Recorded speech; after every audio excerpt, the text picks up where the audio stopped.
Ես Վազգեն Սարգսյանն եմ, սպարապետը, նա, ով ավերակներից բարձրացրեց հայկական զենքերը եւ առաջնորդեց նրանց պաշտպանելու Արցախը։ Երբ բանակ չկար, մենք ստեղծեցինք այն մեր մարմիններով։ Երբ հույս չկար, մենք դարձանք հույս։ Ես զինվորներին սովորեցրեցի չնահանջել։ Ես ինքս կանգնած էի առաջնագծում, հաց ու փամփուշտներ էի կիսում նրանց հետ։ Մենք պաշտպանեցինք Արցախը, ոչ թե դիվանագիտությամբ, ոչ թե խոստումներով, այլ արյունով, քրթինքով եւ երկաթով։ Ես հավատում էի, որ այդ հաղթանակից հետո ոչ ոք նույնիսկ չի համարձակվի մտածել մեր փողերը հանձնելու մասին։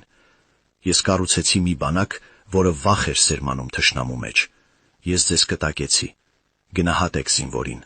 քանզի առանց նրա պետությունը միրաժ է։ Եվ ինչ եմ տեսնում հիմա։ Նրանք, ովքեր իշխանության եկան, ոտնահարեցին մեր ստեղծած ամեն ինչ։ Նրանք հանձնեցին Արցախը, ոչ թե թշնամուն, այլ իրենց անզորությանը եւ վախկոտությանը։ Ինձ համար, սպարապետ, ամոթալի է տեսնել, թե ինչպես են կառավարիչները, որոնք երբեք վարոթի հոտ չեն զգացել, որոշում այն երկրի ճակատագիրը, որի համար ես պատրաստ էի ամեն օր մեռնել։ Նրանց զինաթափել են ժողովրդի օգին, ստիպել զինվորներին իջեցնել աչքերը։ Որտեղ է ձեր պատիվը։ Որտեղ է ընկածների հիշատակը։ Դուք արժանի չեք նույնիսկ կանգնելու այդ գերեզմանների կողքին։ Ես ցավում եմ։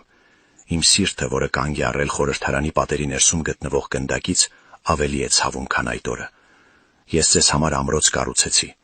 իսկ դուք բացեցիք դարպասները։ Ուշքի եկեք, նախքան իմ երկնքում գտնվող տղաները ընդմիշտ մեջքը շրջեն ձեզանից։